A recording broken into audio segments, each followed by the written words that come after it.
प्रिय दर्शकों, अगर आप भी मेरे तरह भगवान श्री राम को सच्चे दिल से मानते हो तो कमेंट में सच्ची श्रद्धा से जय श्री राम जरूर लिखें। दोस्तों, मैं भगवान श्री राम से प्रार्थना करता हूं कि हे प्रभु श्री राम, जो भी भक्त इस वीडियो को पूरा देखेगा और कमेंट में सच्ची श्रद्धा से जय श्री राम लिखेगा, उनके घर परिवार को सुख शांति और संपत्ति से भर देना और अपना आशीर्वाद हमेशा उसके ऊपर बनाए रखना।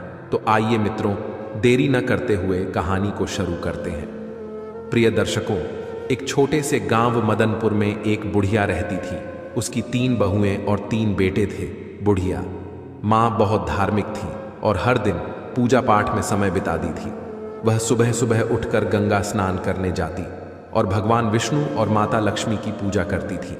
कार्तिक महीने में वह विशेष रूप से स्नान और पूजा करती थी। इस दौरान वह माखन मिश्री, दही मिश्री और तुलसी के पत्तों का भोग भगवान को चढ़ाती थी और प्रसाद अड़ोसी पड़ोसी में बांटती थी। गांव के लोग उसकी पूजा पाठ की बहुत इज्जत करते थे। बुढ़िया माँ का यह नियम था कि वह कार्तिक महीने के हर दिन गंगा स्नान करे और पूजा करे। कार्तिक पूर्णिमा के दिन वह विशेष रूप से गंगा स्नान के लिए जाती और भोग बनाकर भगवान को चढ़ाती। लेकिन उसकी 3 बहुओं को यह सब बिल्कुल पसंद नहीं था। वे अक्सर उसकी आस्था का मजाक उड़ाती और प्रसाद खाने से मना कर देते। वे कहती, इसमें तुलसी के पत्ते हैं, हम यह नहीं खा सकते। यह सब दिखावा है। प्रिय दर्शकों, यह सुनकर बुढ़िया माँ बहुत दुखी होती, लेकिन वह चुपचाप अपनी पूजा करती रहती। बुढ़िया माँ का पति कुछ समय पहले ही गुजर चुका था, इसलिए वह अब अकेली थी। उसके बेटे भी अपनी पत्नियों के कहने में आकर उससे दूर हो गए थे। अब वह सिर्फ अपने पूजा पाठ में ही मन लगाती और पड़ोसियों में प्रसाद बांटती। लेकिन उसकी 3 बहनों को यह सब बहुत बुरा लगता था। वे सोचते, यह सास जब देखो तब पूजा पाठ में लगी रहती है, अनाप शनाप खर्च करती है, पंडितों को बुलाती है, दान पुण्य करती है। अगर यह मर जाए तो अच्छा हो, कम से कम यह खर्चा बचेगा। बुढ़िया माँ ने अपने 3 बेटों को बड़े प्यार से पाला था। उसने और उसके पति ने मिलकर उनकी परवरिश की थी। लेकिन अब जब उसे अपने बेटों की सबसे ज्यादा जरूरत थी, तब वे उससे मुंह मोड़ चुके थे। बुढ़िया माँ दिन रात भगवान से प्रार्थना करती और अपने बच्चों के लिए आंसू बहाती। वह सोचती, हे भगवान, मैंने तो कभी किसी का बुरा नहीं चाहा, फिर मेरे साथ ऐसा क्यों हो रहा है। एक दिन बुढ़िया माँ अपने भगवान विष्णु और माता लक्ष्मी के सामने बैठी प्रार्थना कर रही थी। उसकी आंखों में आंसू थे और वह भगवान से कह रही थी, हे भगवान, मुझे इस दुख से मुक्ति दिलाओ, मेरे बच्चों का भला करो और उन्हें सही रास्ता दिखाओ। इस तरह बुढ़िया माँ ने अपने पूजा पाठ और दान पुण्य के नियमों को नहीं छोड़ा।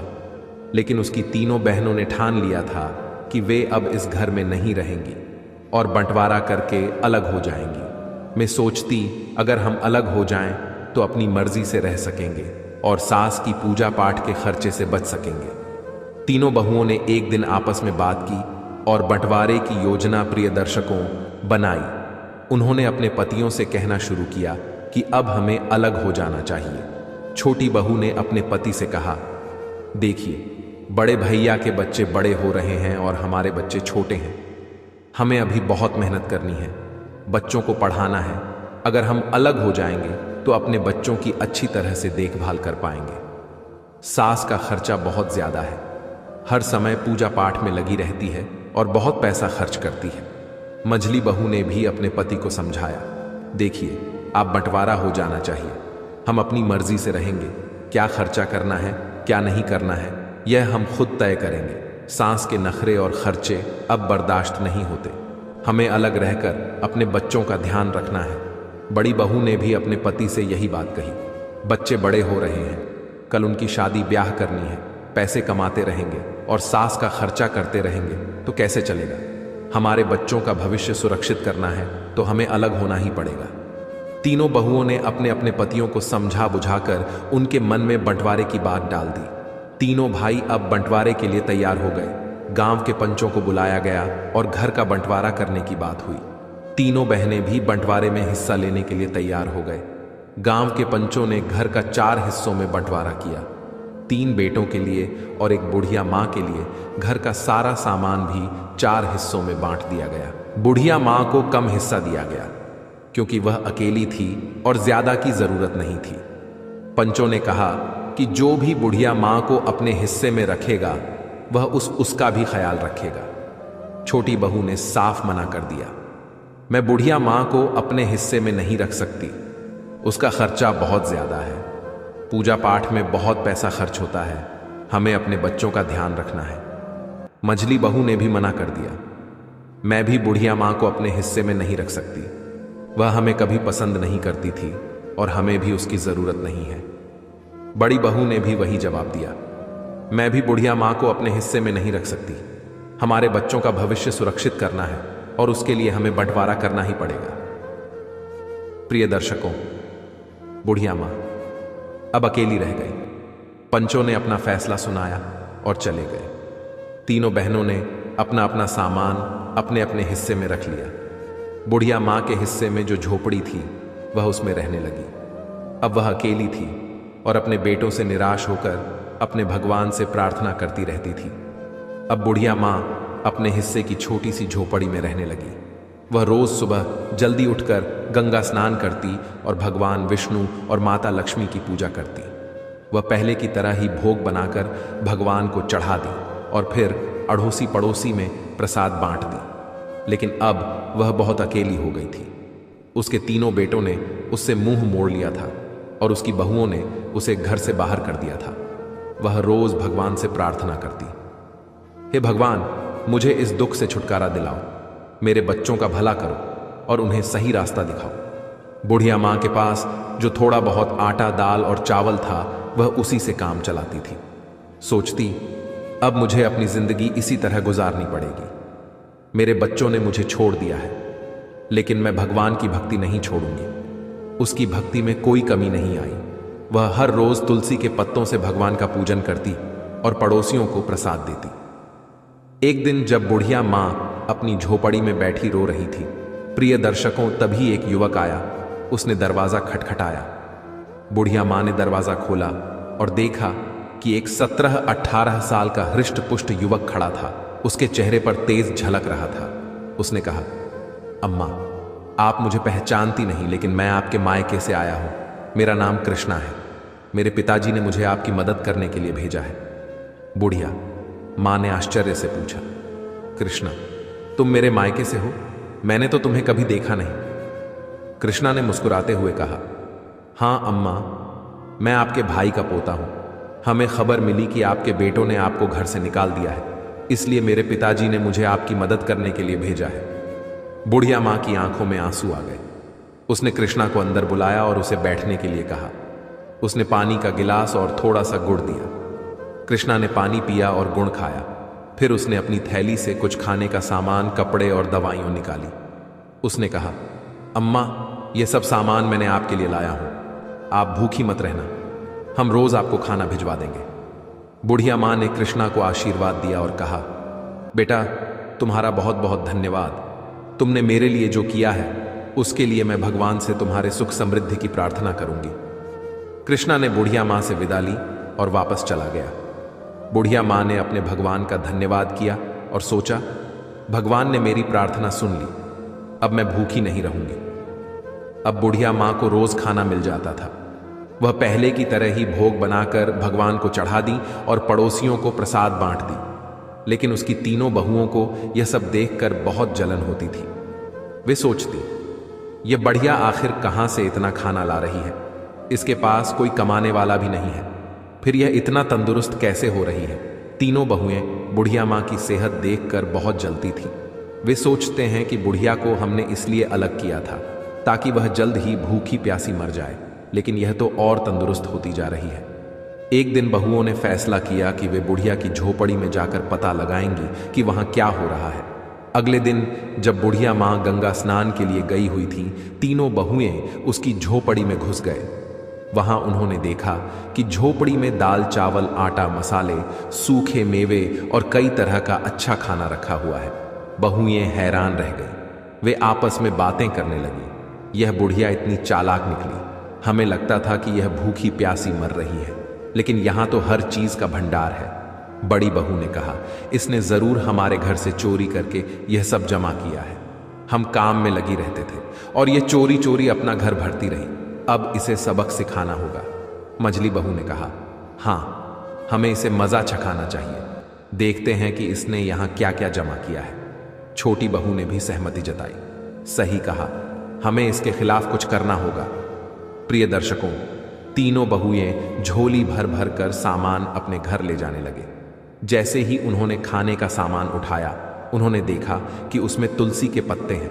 गुस्से में आकर उन्होंने तुलसी के पत्ते नाली में फेंक दिए। यह देखकर वे और भी क्रोधित हो गई और सामान उठाकर बाहर फेंकने लगी। तभी एक अजीब घटना घटी। तीनों बहुओं ने देखा कि उनके हाथ पैर धीरे धीरे कुत्ते के पंजों में बदलने लगे। वे डर गए और चिल्लाने लगी, लेकिन कोई उनकी मदद नहीं कर पाया। कुछ ही पलों में तीनों हुए कुतिया बन गई। गांव में हड़कंप मच गया।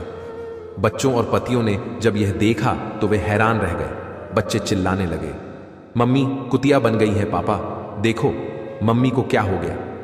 तीनों बहुओं के पति समझ नहीं पा रहे थे कि यह कैसे हुआ।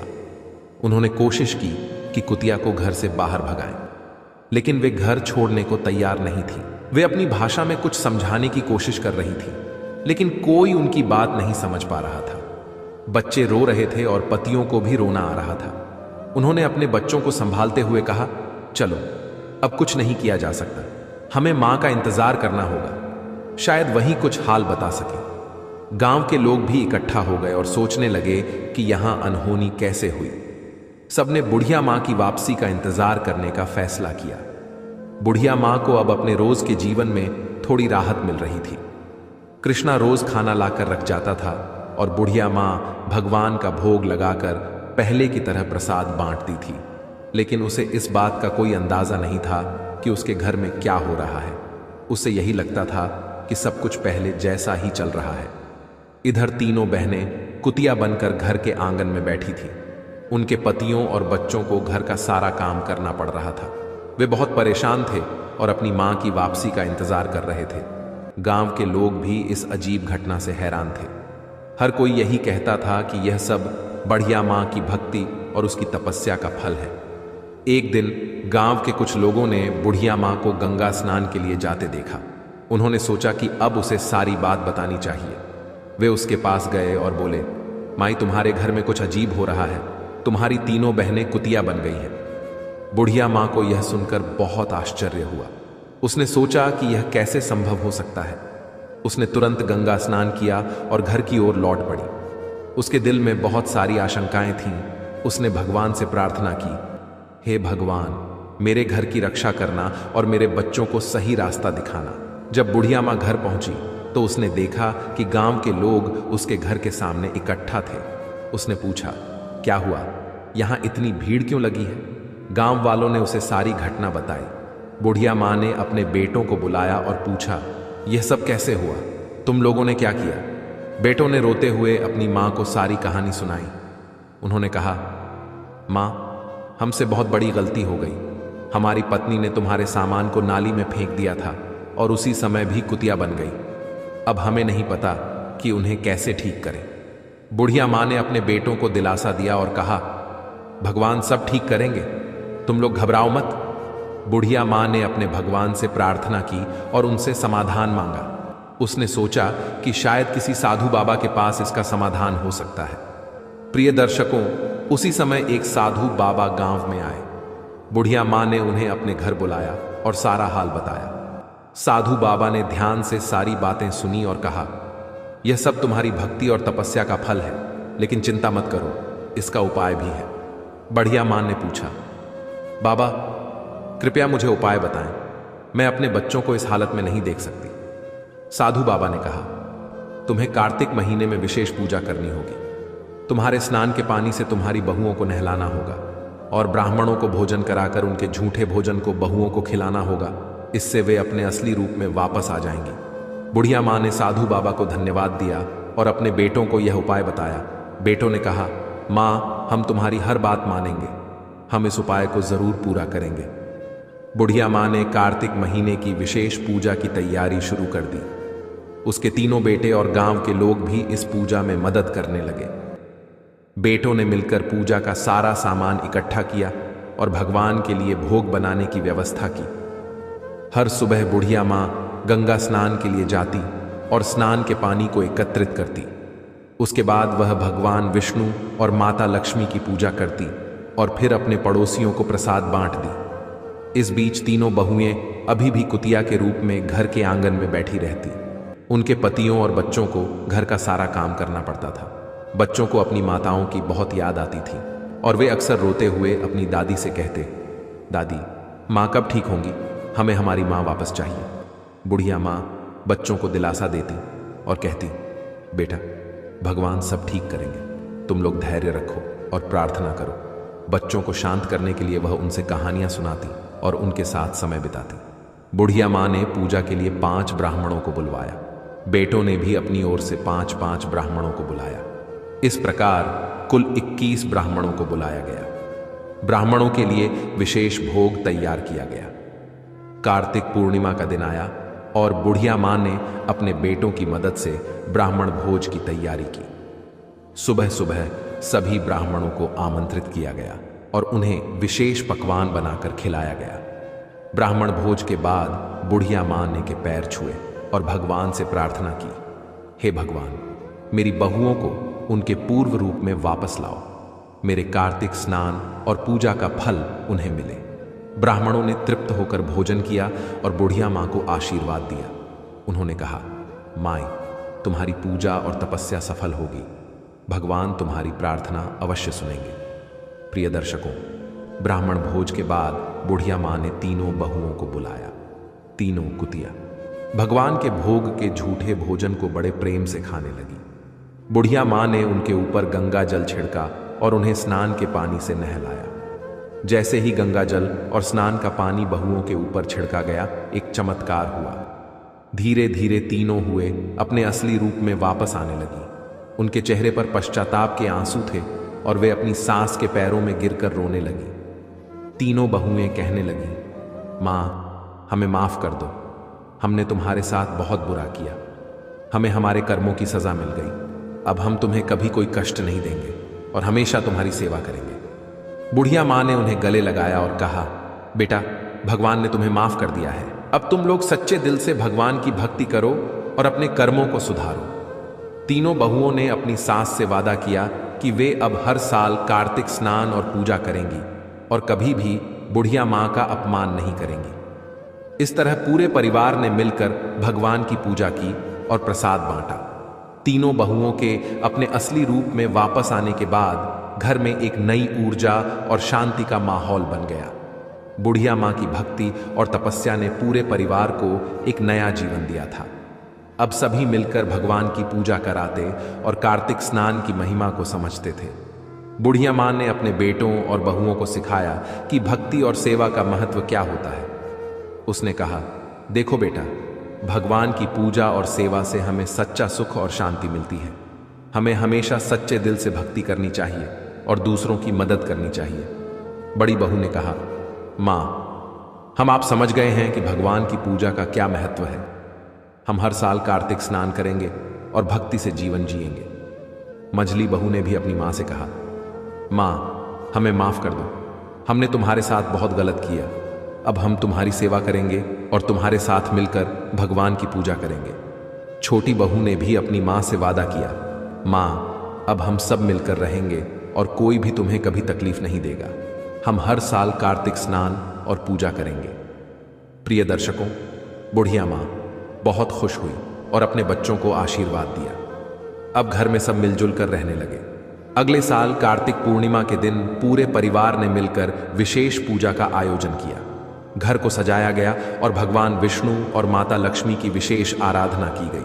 तीनों बहुएं सुबह सुबह उठकर गंगा स्नान के लिए गई और स्नान के बाद भगवान का भोग तैयार किया। बुढ़िया माँ ने सभी को सिखाया कि कैसे तुलसी के पत्तों का उपयोग करना है और भगवान का भोग लगाना है। उसने कहा, तुलसी के पत्तों में दिव्य शक्ति होती है और भगवान को यह बहुत प्रिय है। हमें सच्चे मन से पूजा करनी चाहिए और भगवान का भोग लगाना चाहिए। तीनों बहुओं ने पूरी श्रद्धा के साथ पूजा की और भगवान का भोग लगाया। उसके बाद सभी ने मिलकर प्रसाद बांटा और गांव के लोगों को भी बुलाया। गांव के लोग भी बुढ़िया मां की भक्ति और तपस्या की तारीफ करने लगे। भगवान की कृपा से अब परिवार में सुख और समृद्धि आने लगी। तीनों भाइयों का व्यापार अच्छा चलने लगा और घर में खुशियों का माहौल बन गया। अब तीनों बहुएं भी अपनी सास की सेवा में लगी रहती और हर काम में उनकी मदद करती। तीनों भाइयों ने भी अपनी मां से वादा किया कि वे अब कभी भी उसे अकेला नहीं छोड़ेंगे और हमेशा उसकी सेवा करेंगे। वे सब मिलकर हर त्योहार और विशेष अवसरों पर भगवान की पूजा करते और प्रसाद बांटते। बुढ़िया मां का जीवन अब पूरी तरह से बदल चुका था। उसकी भक्ति और तपस्या ने पूरे परिवार को एक नई दिशा दी थी। अब सब मिलकर भगवान की आराधना करते और जीवन में सुख शांति बातें। एक दिन बुढ़िया मां ने अपने बच्चों और बहुओं को बुलाकर कहा, बेटा, भगवान ने हमारी प्रार्थना सुनी है और हमें सुख शांति दी है। अब हमें हमेशा सच्चे मन से उनकी भक्ति करनी चाहिए और दूसरों की मदद करनी चाहिए। इससे हम सारा जीवन सुखमय बनेगा। प्रिय दर्शकों, तीनों बहू और बेटों ने अपनी मां की बात मानी और हमेशा भगवान की भक्ति और सेवा में लगे रहे। अब घर में हमेशा खुशियों का माहौल बना रहता और सब मिलजुल कर रहते। इस तरह बुढ़िया मां की भक्ति और तपस्या ने पूरे परिवार को एक नई दिशा दी और भगवान की कृपा से उनके जीवन में सुख शांति और समृद्धि आ गई। प्रिय दर्शकों, इस कहानी से हमें यह सीखने को मिलता है कि भक्ति, सेवा और सच्चे मन से की गई प्रार्थना हमेशा फलदायी होती है। भगवान अपने भक्तों की सच्ची भक्ति को कभी निराश नहीं करते और उन्हें सुख शांति और समृद्धि का आशीर्वाद देते हैं। प्रिय दर्शकों, उम्मीद करता हूं कि आपको यह कथा अच्छी लगी होगी।